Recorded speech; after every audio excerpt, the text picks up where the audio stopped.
Welcome to Myth Matters, an exploration at the intersection of mythology, creativity, and consciousness.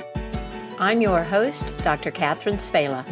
Wherever you may be in this wide, beautiful, crazy world of ours, I'm glad that you decided to join me here today. I have a story for you that isn't overtly connected to winter time or our seasonal holidays, and yet it fits with the end of the year themes and thoughts. This is the fairy tale called Goose Girl at the Well, collected by the Brothers Grimm. There's at least one other story about a goose girl in the Grimm's Brothers collection. This one that I'm going to tell you today isn't as well known, but it stuck with me, and I hope that you like it as well. I'll share some thoughts about the story and where it's taken me in these final weeks of 2025 after I tell it. For now, I invite you to relax and listen and enjoy the story. Note the details that call to you or the questions that arise. They are clues to the place this story occupies in your life right now, and they can open up some really beautiful insights and fresh perspectives. Let's jump right in. The Goose Girl at the Well. Once upon a time, there was a very old woman who lived with her flock of geese in a wild, barren spot among the mountains. She had a little house there, surrounded by a large forest, and every morning the old woman took her crutch and hobbled into the trees. Her homestead appeared quite poor, and the woman herself looked pretty worn, and yet she was quite active when she stepped into the forest.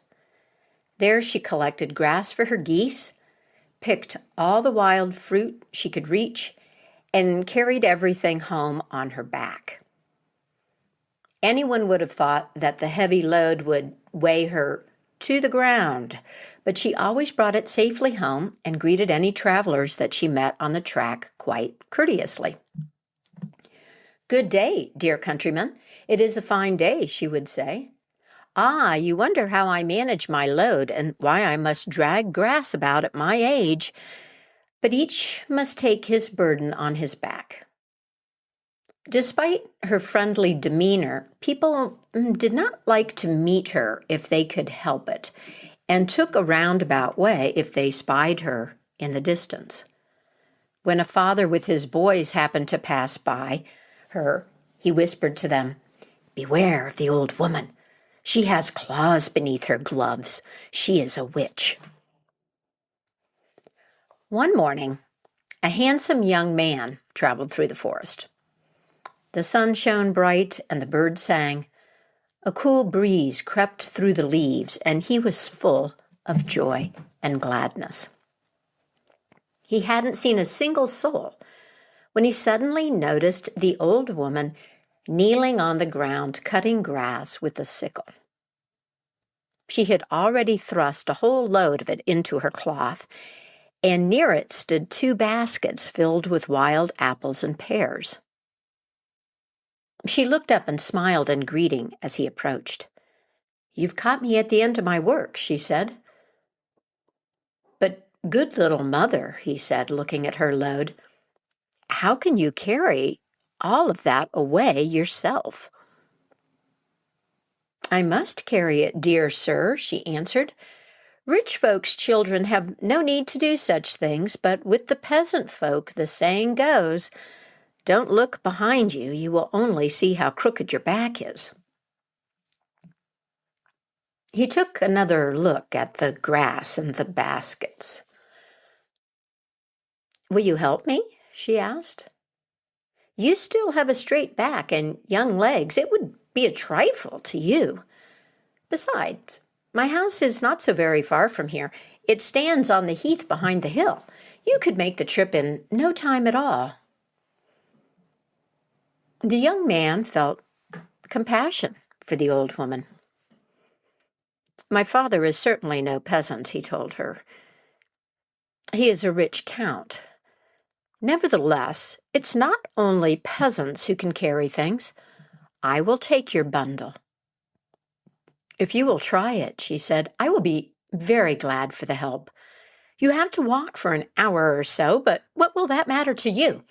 Oh, you must carry the apples and pears as well. Well, this favor for the old woman seemed a bit more serious to the young man when he heard of an hour's walk. But the old woman would not let him beg off. She smiled and packed the bundle on his back and hung the 2 baskets on his arm. See, it is quite light, she said. No, it is not light, answered the young man, and pulled a rueful face. Honestly, the bundle is so heavy, it's as if it were full of cobblestones, and the apples and pears are as heavy as lead. I can scarcely breathe. He had a mind to just put everything down again, but the old woman would not allow it. Just look, she said mockingly. The young gentleman will not carry what I, an old woman, have so often dragged along. You are ready with fine words, but when it's time to step up and act, you want to take to your heels. Now, why are you loitering there? She continued. Step out, step out. No one will take the bundle off again. They set off, and as long as he walked on level ground, the young man found his task bearable. But when they came to a hill and had to climb, and the stones rolled down under his feet as if they were alive, it was beyond his strength. Drops of perspiration stood on his forehead and ran hot and cold down his back. My good woman, he said, I can go no farther. I want to rest a little. Not here, answered the old woman. When we have arrived at our journey's end, you can rest, but now you must go forward. Who knows what good it may do you? Old woman, you are becoming shameless, said the Count's son, and he tried to throw off the bundle, but it stuck as fast to his back as if it grew there, no matter how he twisted and heaved at it. The old woman laughed at this and sprang about quite delighted on her crutch. Oh, don't get angry, dear sir, she said. You are growing as red in the face as a turkey cock. Carry your bundle patiently. I will give you a good present when we get home. Well, what else could he do? The young man had to submit to his fate and crawl along patiently behind the old woman. She seemed to grow more and more nimble, while his burden felt heavier and heavier. All at once, the old woman made a little leap and jumped onto the bundle. She seated herself on the top of it, and although she was withered, somehow that old woman was still heavier than the stoutest country lass. The young man's knees trembled under his load. He paused, and the old woman hit him about the legs with a switch and stinging nettles, urging him on as if he were a beast of burden. Groaning continually, the young man climbed the mountain, and finally, thank heavens, he reached the old woman's house when he was just about to drop. When the geese saw the old woman, they flapped their wings, stretched out their necks, and ran to meet her, cackling all the way. Behind the flock walked an old wench, stick in hand. She was strong and big and quite ugly. Good mother, she said to the old woman, has anything happened to you? You stayed away so long. "Oh, by no means, my dear daughter," answered the old woman. "I met with no trouble. On the contrary, I met this kind gentleman, and he carried my burden for me. Not only that, he even took me on his back when I was tired. The journey hasn't seemed long to us. We've been merry and cracking jokes with each other all the time." At last, the old woman slid down and took the bundle off the young man's back and the baskets from his arm.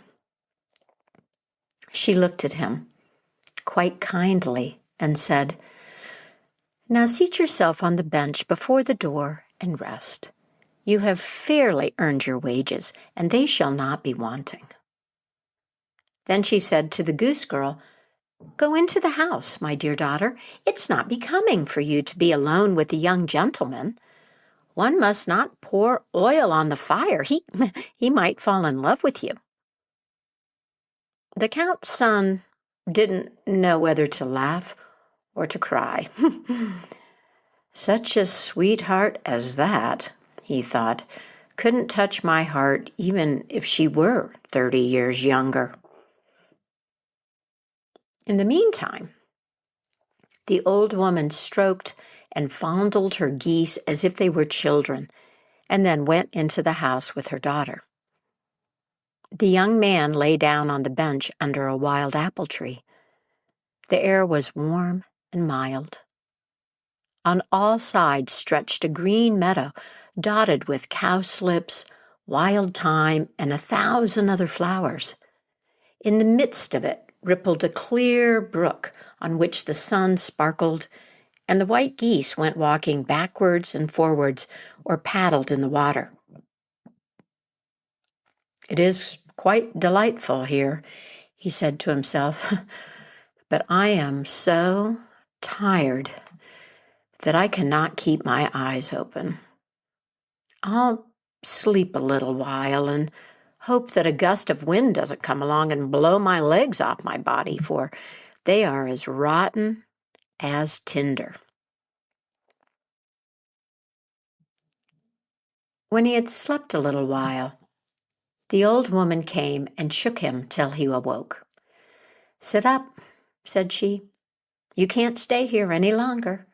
I have certainly given you hard treatment. Still, it has not cost you your life. You have no need of money and land, so here is something else for you." She thrust a little book into his hand, which was cut out of a single emerald. "Take great care of it," she said. "It will bring you good fortune."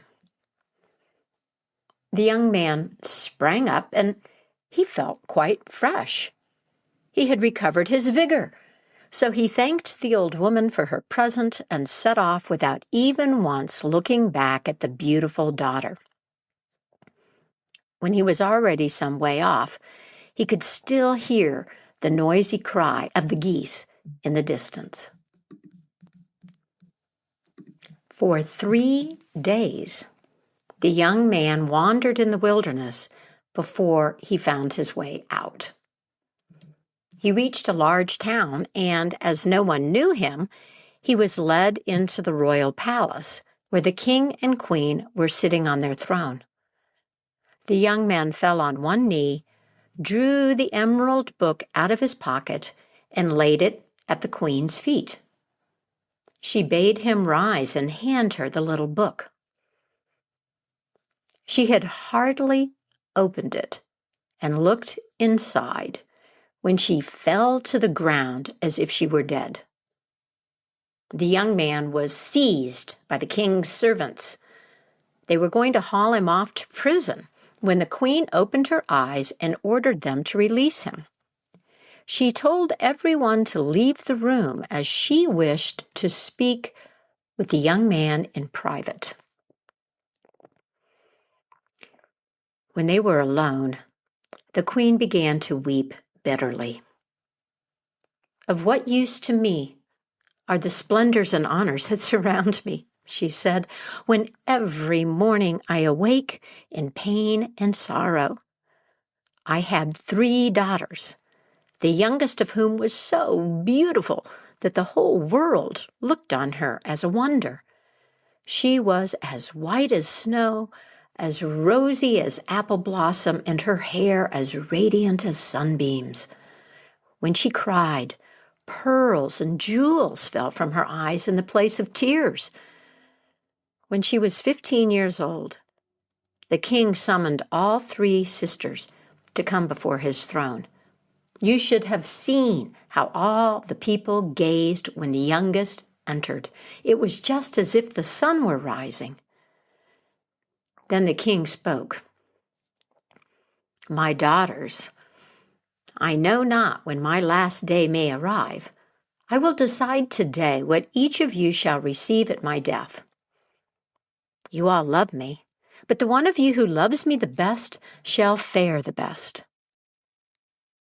"Well," said the queen, "each one of them said she loved him best." "Can you tell me how much you love me," said the king, "so I can see what you mean?"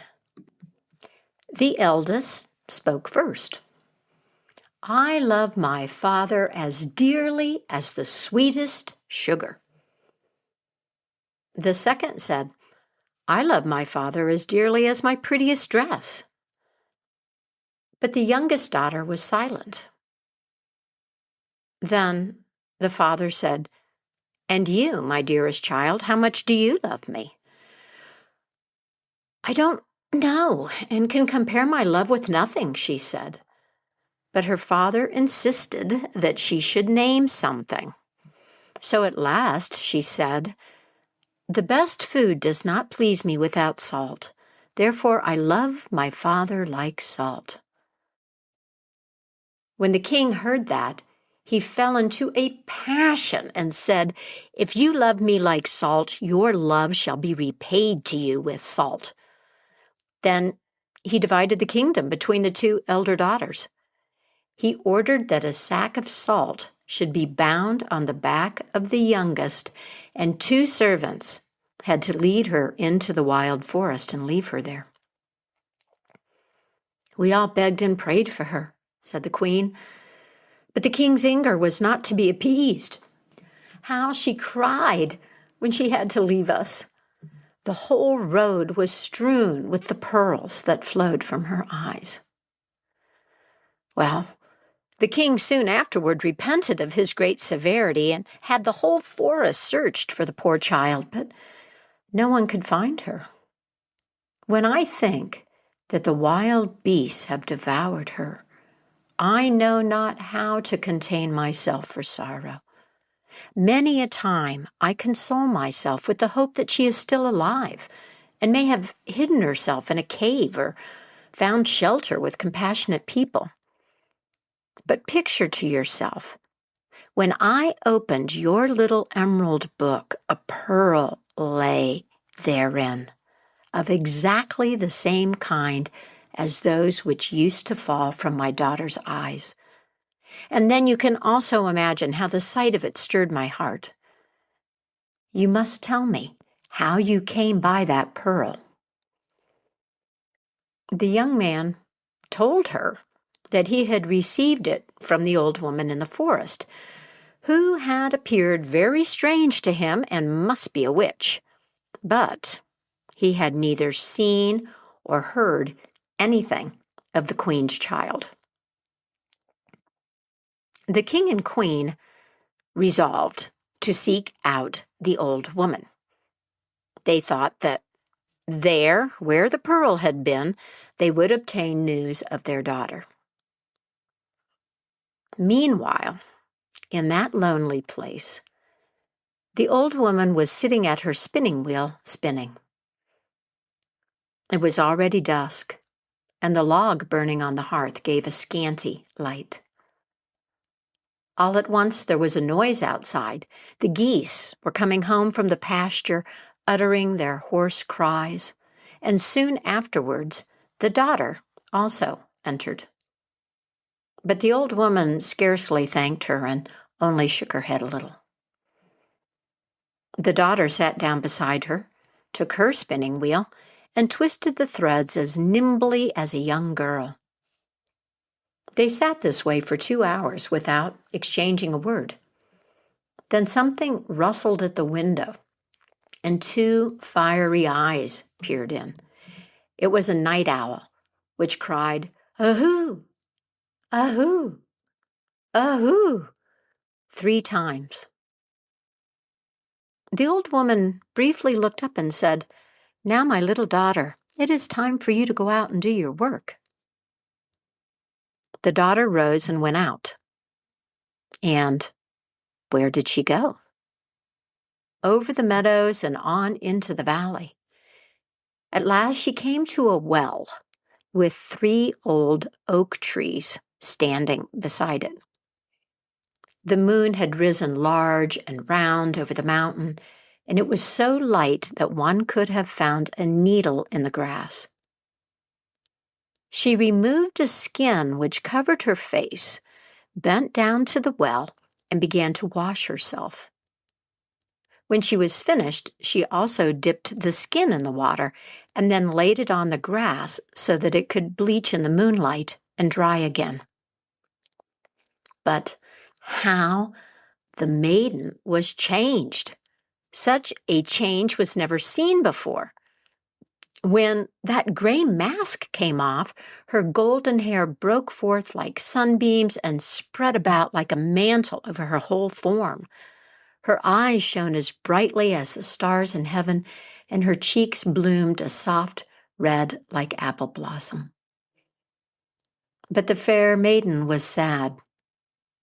She sat down and wept bitterly. One tear after another forced itself out of her eyes and rolled through her long hair to the ground. There she sat, and would have remained sitting a long time if there hadn't been a rustling and cracking in the boughs of the neighboring tree.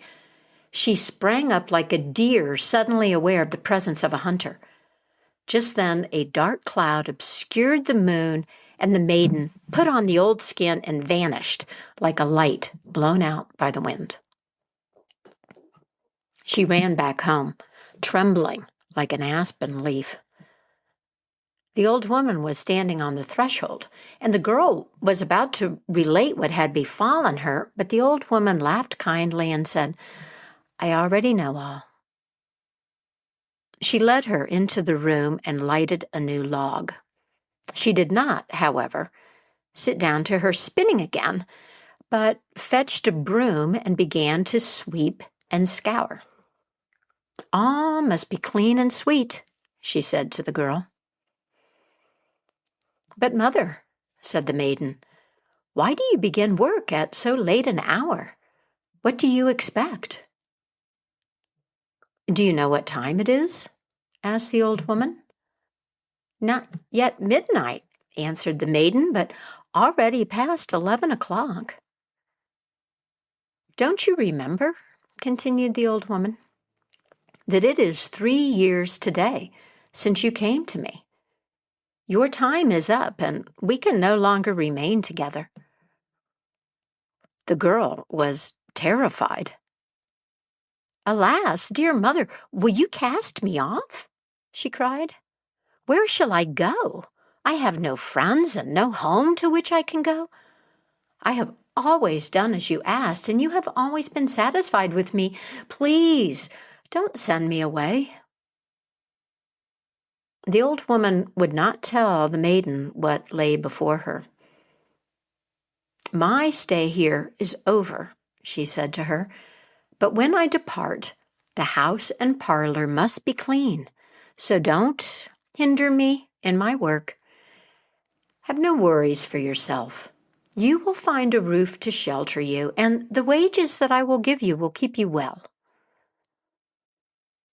"But tell me what is about to happen," the maiden pleaded. I tell you again, do not hinder me in my work," said the old woman. "Now do not say another word. Go to your room, take the skin off your face, and put on the silk gown that you were wearing when you came to me. Then wait in your room until I call you. As for The king and the queen. They had journeyed forth with the young man to find the old woman in the wilderness. But their parties separated one dark night in the woods, and the young man had to walk onward alone. The next day, it seemed to him that he was on the right track. He walked until darkness came on, and then he climbed a tree, intending to pass the night there so he wouldn't lose his way again.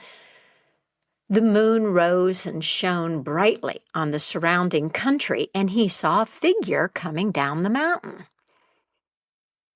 She had no stick in her hand, but he could see that it was that Goose Girl, whom he had seen before in the house of the old woman. "Ah-ho," he said to himself, "there she comes, and if I get hold of one of the witches, the other shall not escape me." But how astonished he was when she went to the well, took off the skin, and washed herself. When her golden hair fell down all about her, she was more beautiful than anyone he had ever seen in the whole world. He hardly dared to breathe, but stretched his head as far forward through the leaves as he dared and stared at her. Either he bent over too far, or whatever the cause might be, the bough suddenly cracked, and at that very moment, the maiden slipped into the skin and sprang away like a deer as the moon was suddenly covered in cloud, and she was gone. The young man quickly came from the tree and hurried after her with nimble steps. He had barely set out when he saw two figures coming over the meadow in the twilight, and it was the king and queen. They had seen the light shining in the old woman's little house off in the distance and were going to it. The young man told them what wonderful things he had seen by the well, and they knew it was their lost daughter. They walked on full of joy and soon came to the little house. The geese were sitting all around it, sleeping with their heads thrust under their wings, and not one of them moved. The king and queen looked in the window. The old woman was sitting there quietly spinning, nodding her head and never looking around. The room was perfectly clean, as if the little mist men who carry no dust on their feet lived there.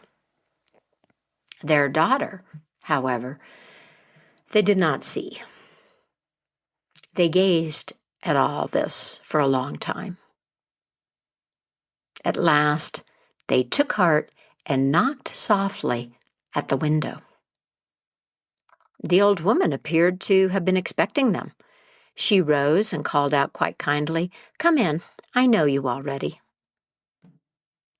When they had entered the room, the old woman said, "You might have spared yourself the long walk if you had not unjustly driven away your child, who is so good and lovable. No harm has come to her.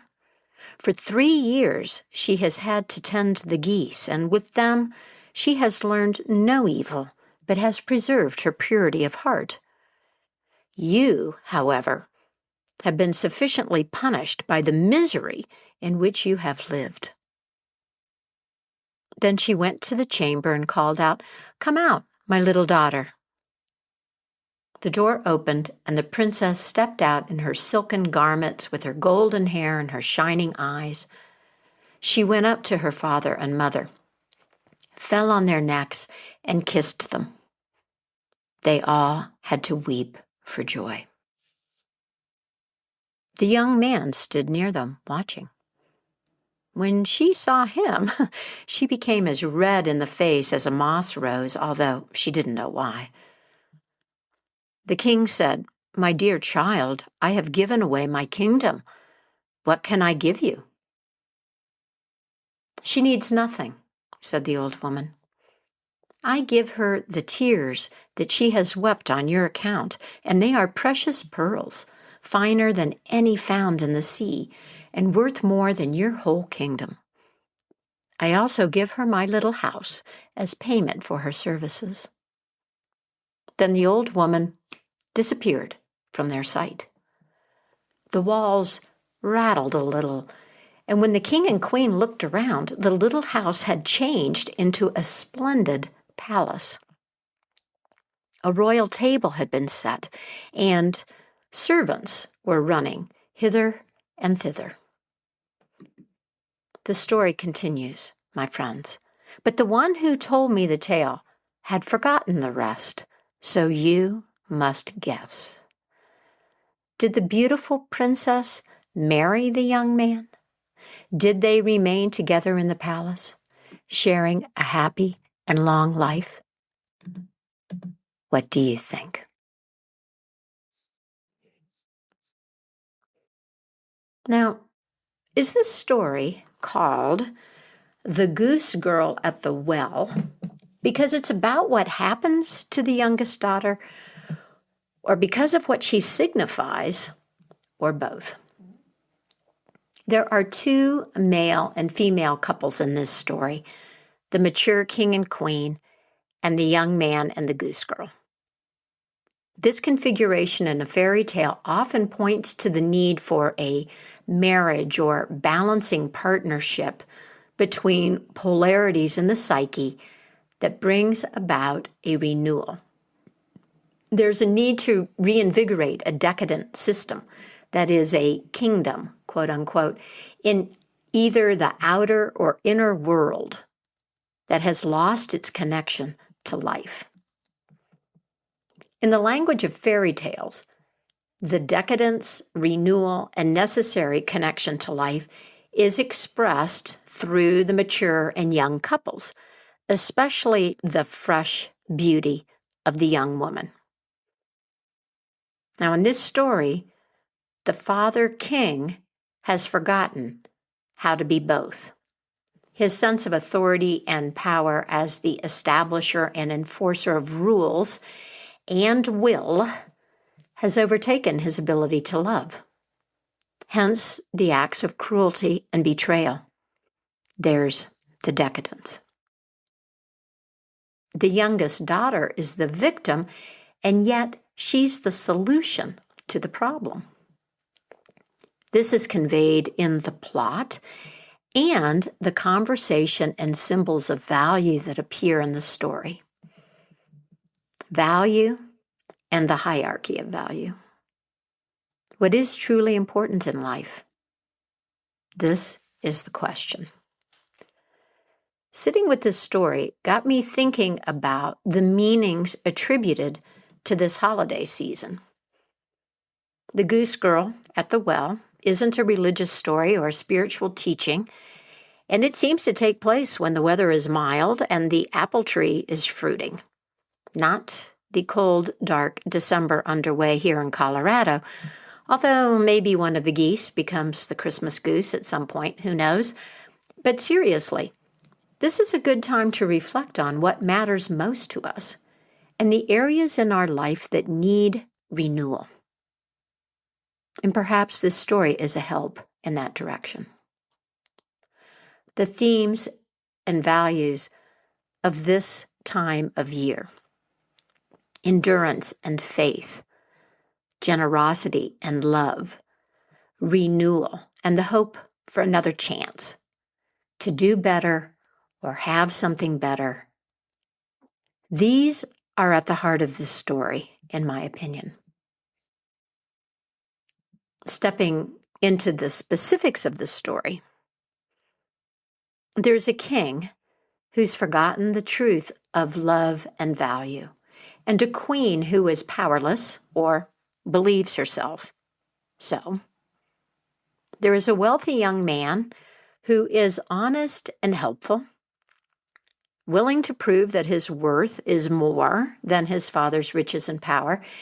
And yes, he underestimates the old woman. And yet, having been a young person and now an older one myself, this seems to be a common error of youth. And then there is the youngest daughter the Goose Girl.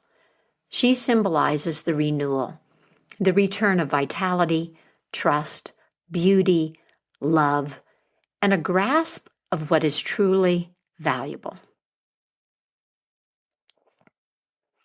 As the youngest daughter, she was likely poised to become a powerless woman like her mother, don't you think? One who could be betrayed and robbed of someone whom she deeply loved or claimed to love.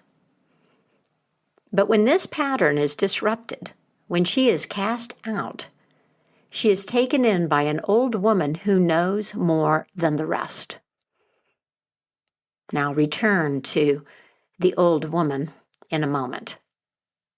But as the Goose Girl, the former princess learns to work and does so good-heartedly. She learns useful skills. Her heart is not hardened. She weeps in the moonlight, and these tears, it seems to me, are for the lost love between herself and her family, not despair over her humble circumstances and the loss of the comfy palace life. Finally, and this is an element that I love about this story, the young woman has her own riches at the end. She need not be dependent. She can chart her own course. I wonder, does she choose the young man as a husband? In this story, she is not married off by her father. Whatever type of kingdom this young woman establishes, it will be rooted in love and appreciation for the beauty of life and the world. And her reunion with her parents ushers those values back into her original home kingdom as well. Let's look at some of the symbols of value in the story, beginning with the one that put the betrayal in motion, salt. If there were an image for something essential to life that's easily taken for granted, in fact, commonly viewed as an enhancement that one can take or leave, these days anyway, salt would be it. It's often said that water is the fundament of life and that the sea was the original source, the womb. And yet, without the salt in the sea and in our bodily fluids, there would be no life. And if you don't have enough salt in your body, you die. In past times, when acquiring salt required more effort, when people had to travel to places where it was accessible and collect it, we find phrases of value like worth his or her salt. And salt is the root of our word salary. Salt is essential to life. But you must have the right amount of salt. Too much salt is a poison. Drink salty water and it destroys the balance of elements in your cells and kills you. So the youngest daughter's comment about having the right amount of salt to flavor her food might have sounded trivial, and yet it's an interesting comment about knowing the right amount of salt, and maybe the right amount of love, of demands for pledges of love, for power. Salt is linked to a couple other symbols of value in the story. First, salt is a protection against demonic forces, which leads me to the Emerald book. Because salt preserves food, it's connected to what is incorruptible and purity. Emerald, like other jewels, is also incorruptible. Emerald green is the color of life, associated with water and rain, and in the language of gems and crystals, emerald is associated with Virgo and Jupiter, the Virgin and the King. Also, reason and wisdom. And according to medieval legend, emeralds come from the depths of hell, so they have the power to ward off evil and strengthen faith and hope. Protection against evil, as is salt. Well, so salt, emerald, this brings us to the pearl. And there is a link to salt here, too. As an alchemical substance, salt is the cleansing tear that purifies and transforms bitterness into wisdom. The pearl begins as an irritant and becomes something beautiful. The pearl is a symbol of tears connected to virtue. Honest tears, honest sorrow and grief, not tears of frustration, rage, or self-pity, not crocodile tears. The suffering that restores the integrity of the soul. Pearls are connected to the moon, purity, youthful love, and wisdom. The creation of a pearl in the heart of the oyster is a metaphor for the way the self makes something of worth in the psychic darkness. Something of singular value, the pearl of great price, the material of, quote, the pearly gates of heaven, end quote. Shared associations make a web of meaning between the salt, emerald, and pearl. Another thread or web in the story connects the apple tree and references to apples, the geese, and the pearls. These are associated with Aphrodite or Venus, the goddess of love, beauty, relationship, eroticism, sensuality, and harmony. Qualities that foster appreciation and joy in life, and have been, are today, denigrated and degraded by money-greedy, power-hungry kings who've lost both heart and soul. Now, back to the old woman. The crone in the desolate spot near the meadows and forests who might be a witch. She brings to mind the Baba Yaga in her beneficent aspect, an old earth goddess with the powers of life and death, an arbiter, then, of value. Someone who has seen it all and knows human psychology. Someone who can initiate us into the deeper truths and transform us.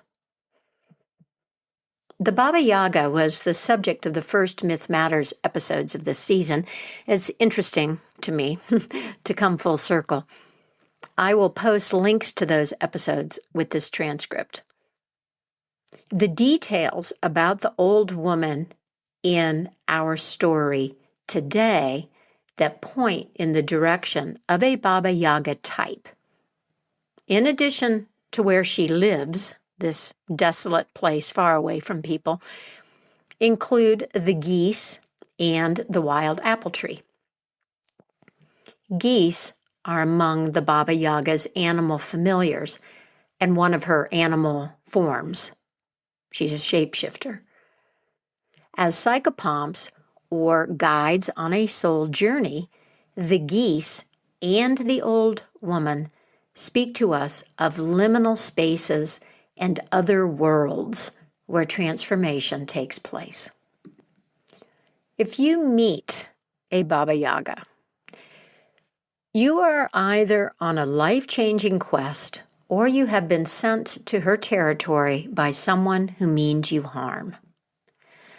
These are the motivations of the characters in our story. They don't necessarily know it. Like many fairy tale characters and most of us in life, most of the time, they aren't consciously seeking transformation, that deep renewal. and yet they're gifted with it by the mysterious forces at play around and within us. A word about the magic before we pause for welcomes and announcements and a closing poem. The young man couldn't remove the old woman's bundle from his back. Once he put it on, only she could remove it. What do you make of this? Does the fact that he was bound by magic to complete a task he believed was too difficult for him diminish his generous helpfulness in your eyes? Or does magic utilize what is already present and show it to us?